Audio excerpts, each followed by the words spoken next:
하나님의 말씀을 올바로 이해하지 못한다면 당연히 하나님의 말씀을 행할 수 없습니다. 반대로 하나님의 말씀을 행하지 않는다면 올바로 이해했다고 할 수 없을 것입니다.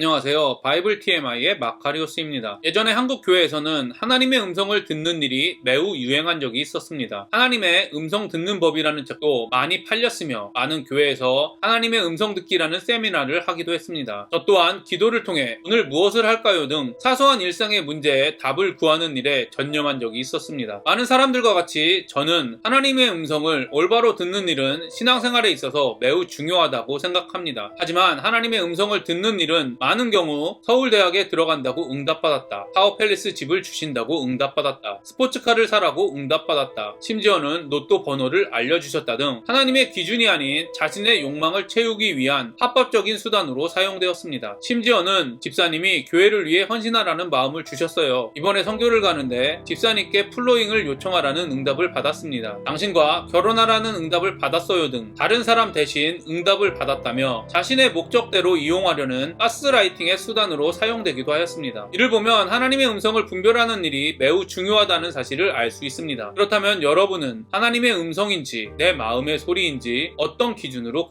구분하시겠습니까? 더 중요한 질문은 이것입니다. 여러분은 하나님의 음성만 들으면 모든 것이 해결된다고 믿으십니까? 여자가 그 나무를 본즉 먹음직도 하고 모함직도 하고 지혜롭게 할 만큼 탐스럽기도 한 나무인지라. 여자가 그 실과를 따먹고 자기와 함께한 남편에게도 주매 그도 먹은지라. 이에 그들의 눈이 밝아 자기들의 몸이 벗은 줄을 알고 무화과 나무 잎을 엮어 치마를 하였더라. 그들이 날이 서늘할 때 동산에 거니시는 여호와 하나님의 음성을 듣고 아담과 그 아내가 여호와 하나님의 낯을 피하여 동산 나무 사이에 숨은지라. 선악과를 먹은 여자의 처음 행동은 무엇이었을까요? 하나님은 남자가 혼자 있는 것이 좋지 않게 여기셔서 여자를 만드시고 함께 하나님의 보호 아래 에덴 동산을 누리며 살기를 원하셨습니다. 하지만 여자가 선악과를 먹은 후 한 첫 번째 행동은 남편과 함께 하나님을 대적하기 위하여 남편에게 선악과 열매를 준 것입니다. 이처럼 인간의 타락이 가져온 결과는 인간이 다른 사람과 함께 하나님을 배신하고 죄짓는 것을 도와준다는 것입니다. 여자를 통해 남자 역시 선악과를 먹었습니다. 그 결과 이들은 몸이 벗은 것을 수치스럽게 여겼습니다. 그래서 무화과나무 잎으로 옷을 만들어 입었습니다. 우리는 이 장에서 하나님이 여자를 만드신 후 남자와 여자가 연합하여 한 몸을 이루었을 때 남자와 여자가 벌거벗었으나 부끄러워하지 않았다라는 사실을 읽었습니다. 선악과를 먹은 이들이 처음 한 일은 서로에게 부끄러워 옷을 만들어 입었다는 것입니다. 많은 주석가들의 관심은 몸이 벗다라는 말이 어떤 의미인가에 있습니다. 물론 그 의미들을 찾는 것도 중요하겠지만 저는 6절에서 정말 중요한 사실은 인간이 스스로 문제를 해결하려고 한다는 것이라고 생각합니다. 이들은 스스로 옷을 만들어 자신들의 부끄러움을 해결하려고 했습니다. 이처럼 인간의 타락이 가져온 결과는 하나님과 동역하던 인간이 혼자서 자신의 문제를 해결하려고 한다는 것입니다. 또 다른 정말 중요한 사실은 이들이 서로 부끄러워 옷을 만들어 가릴 만큼 남자와 여자의 연합이 깨어졌다는 것입니다. 따라서 인간의 타락이 가져온 결과는 남자와 여자, 사람과 사람의 연합이 깨졌다는 것입니다. 선악과를 먹은 결과는 인간의 연합만 깨진 것이 아닙니다. 8절을 보시면 여호와 하나님의 음성을 듣고 아담과 그 아내가 여호와 하나님의 낯을 피하여 숨었다라고 기록되어 있습니다. 이처럼 인간의 타락이 가져온 결과는 하나님의 형상으로 지어진 태초의 인간과 하나님의 관계가 깨어졌다는 것입니다. 선악과를 먹은 여자와 남자는 각자의 기준으로 선악을 판단하기 시작했습니다. 하나님의 기준으로 하나가 되었던 여자와 남자는 서로 다른 기준으로 자연스럽게 분리되었고 심지어 하나님과도 분리되었습니다. 선악과를 먹은 이후 이런 상태가 지속되었습니다. 구원은 이런 분리된 관계가 연합하는 것입니다. 하나님과의 연합, 다른 사람과의 연합, 피조물과의 연합. 당연히 이런 진정한 연합은 오직 하나님의 기준으로 함께할 때만 가능합니다. 교회의 연합 역시 마찬가지입니다. 오직 하나님의 말씀을 기준으로 함께하려고 할 때 진정한 연합이 이루어질 것입니다. 문제는 많은 교회들이 오직 하나님의 말씀만을 기준으로 삼는다고 주장하고 믿지만 진정한 연합이 이루어지지 않는다는 것입니다. 저는 그 이유가 말로는 말씀이 기준이 되고 가장 중요한 것이라고 하지만 실제로는 열정과 헌신 등 인간의 행위를 더 중요하게 생각하기 때문이라고 생각합니다. 말씀의 해석에 대한 기준이 서로 다르기 때문이라고 생각합니다. 서로 다른 기준 때문에 일어나는 분란을 두려워해서 올바른 말씀 해석의 기준 기준을 세우지 않기 때문이라고 생각합니다. 올바른 기준을 세우는 일은 교회뿐 아니라 어떤 단체에서든 중요한 일입니다. 그 단체의 정체성과 방향성이 결정되기 때문입니다. 그리고 역사 속에서 인정받은 교회의 기준은 성경이었고 그 해석의 공통적인 신앙 고백은 사도신조와 니케아 신조입니다. 여러분 마음대로 성경을 해석하지 마십시오. 성경은 개인적으로 깨닫고 믿고 경험하는 것이지만 그 내용은 공통적이라는 사실을 잊지 마십시오. 시대를 막론하고 신앙의 선조들이 공통적으로 믿었던 최소한의 교리 안에서 말씀을 이해하십시오. 하나님의 기준은 시대를 막론하고 변하지 않는다는 사실을 기억하십시오. 저와 여러분이 변하지 않는 하나님의 말씀을 기준으로 신앙생활하는 복된 인생이 되기를 간절히 소망합니다. 8절은 분명히 아담과 그 아내가 하나님의 음성을 들었다고 기록하고 있습니다. 하지만 선악과를 먹기 이전에 하나님의 음성을 듣고 숨은 적이 없던 인간이 이제는 하나님을 피합니다. 이를 통해 알 수 있는 사실은 하나님의 말씀을 들은 인간이 말씀을 의도적으로 피하거나 무시하려는 성향을 소유하기 시작했다는 것입니다. 저는 이 시점에서 하나님의 음성에 대해 살펴보기를 원합니다. 하나님의 음성을 듣는 것은 인간에게 매우 중요한 일입니다. 그리고 지금까지도 하나님의 음성을 듣는 것은 그리스도인에게 매우 중요한 일입니다. 왜냐하면 하나님의 음성을 듣는다면 하나님의 기준을 분별할 수 있기 때문입니다. 그러나 많은 사람이 하나님의 음성을 듣는 일에 대해 하나님께 직통 계시를 받는 것으로 생각하는 경향이 있습니다. 기도 중에 신비스러움으로 하나님의 음성을 들으려는 경향이 있습니다. 그러나 세상에서 가장 확실히 알 수 있는 하나님의 기준은 바로 성경입니다. 그리고 이미 말씀드린 것과 같이 성경은 시대를 막론하고 신앙의 선조들이 공통적으로 믿었던 최소한의 교리 안에서 이해되어야 합니다. 하나님의 음성은 변하지 않는 하나님의 말씀과 다를 수 없기 때문에 말씀으로 분별해야 한다는 사실을 기억하십시오. 하나님의 음성을 듣는다는 것은 하나님의 말씀을 이해하는 것과 동일하다는 진리를 항상 기억하십시오. 기도를 하든지 말씀을 공부하고 연구하든지 삶의 원리 속에서 깨닫든지의 방법이 중요한 것이 아니라 하나님의 말씀을 올바르게 이해하는 일이 중요하다는 사실을 기억하십시오. 저와 여러분이 하나님의 말씀을 깨닫는 수단이 아닌 올바르게 이해하는 일에 집중하고 그것을 더 중요하게 여기게 되기를 간절히 소망합니다. 8절을 보면 인간이 하나님의 음성을 들었지만 오히려 하나님을 피한다고 기록되어 있습니다. 이것을 보면 인간이 하나님의 음성을 들은 것만으로는 하나님과 올바른 관계가 보장되지 않는 사실을 알 수 있습니다. 다른 말로 하나님의 음성을 들은 사실만으로는 구원에 이를 수 없다는 사실을 알 수 있습니다. 저를 비롯해 많은 사람들은 하나님의 음성을 듣기를 원합니다. 즉 하나님의 말씀을 올바로 이해하기를 원합니다. 저는 여러분이 하나님의 말씀을 올바로 이해하기를 원하기 때문에 저와 함께 말씀을 읽으면서 이 영상을 보고 있다고 생각합니다. 하지만 저의 부끄러운 경험을 고백하자면 정작 하나님의 말씀이 이해되고 정면으로 다가오면 애써 무시하거나 하나님의 말씀이 그럴 리 없다며 받아들이지 않았습니다. 왜냐하면 하나님의 말씀이 저의 생각, 아니 정확하게는 제가 원하는 것과 정반대일 경우가 대부분이기 때문입니다. 왜냐하면 하나님의 절대적인 기준이 이해되고 들려졌음에도 불구하고 하나님의 복음의 능력을 제한하고 내 맘대로 생각하는 잘못되고 연약한 믿음을 고집하기 때문입니다. 저의 경험만 그렇습니까? 저는 여러분의 경험도 그럴 것이라고 생각합니다. 이런 이유 때문에 저는 여러분들이 하나님의 음성을 들었다고 하나님의 말씀을 제대로 이해했으니 구원을 소유했다고 착각하지 않으셨으면 좋겠습니다. 거듭나지 않으면 하나님의 음성에 순종하기보다는 피하고 도망가려 할 것입니다. 저는 여러분이 말씀을 이해하는 것, 음성을 듣는 것과 말씀을 경험하고 살아가는 것은 다른 것이라는 진리를 항상 기억하시기를 바랍니다. 이 부분에 대해 많은 분들이 말씀보다 행동이라고 오해하고 있어서 말씀드립니다. 이 말은 하나님의 말씀을 무시하고 인간의 행위를 강조하는 것이 아닙니다. 히브리 문화에서 지식과 행동은 분리되지 않습니다. 지식과 행동을 분리하는 것은 헬라 문화의 사고방식입니다. 히브리어 야다가 구약성경에서 알다라는 의미로 사용될 때는 몸과 마음이 포함된 전인격적인 깨달음을 의미하는 경우가 대부분입니다. 현재를 살고 있는 우리들은 헬라 전통에 익숙합니다. 그래서 우리가 이해라고 할 때는 보통 행동과 분리된 지적인 이해를 의미하는 경우가 많습니다. 반대로 행동이라고 할 때는 보통 지적인 이해의 유무와 상관없이 나타나는 액션을 말합니다. 이런 관점으로 볼 때 저는 이해 없는 행동, 행동 없는 이해는 성경적이지 않는 것이라고 믿습니다. 이미 보신 것과 같이 구약은 이해와 행동을 구분하지 않으며 신약 역시 이해와 행동을 구분하지만 분리하지는 않기 때문입니다. 하나님의 말씀을 올바로 이해하지 못한다면 당연히 하나님의 말씀을 행할 수 없습니다. 반대로 하나님의 말씀을 행하지 않는다면 올바로 이해했다고 할 수 없을 것입니다. 따라서 그리스도인은 말씀을 올바로 이해하기를 간절히 소망해야 합니다. 왜냐하면 성령의 조명을 받아 말씀을 올바로 이해한다면 보면 말씀을 올바로 이해할 수 있도록 도우신 성령님이 또한 말씀대로 살아갈 수 있도록 우리를 도우시고 있다는 성경 말씀을 경험할 수밖에 없기 때문입니다. 저와 여러분이 날마다 하나님의 음성 듣기, 즉 하나님의 말씀을 더 알기에 힘쓰고 더 경험하는 행복한 인생을 누리게 되기를 간절히 소망합니다. 오늘도 행복한 하루가 되시기를 바랍니다.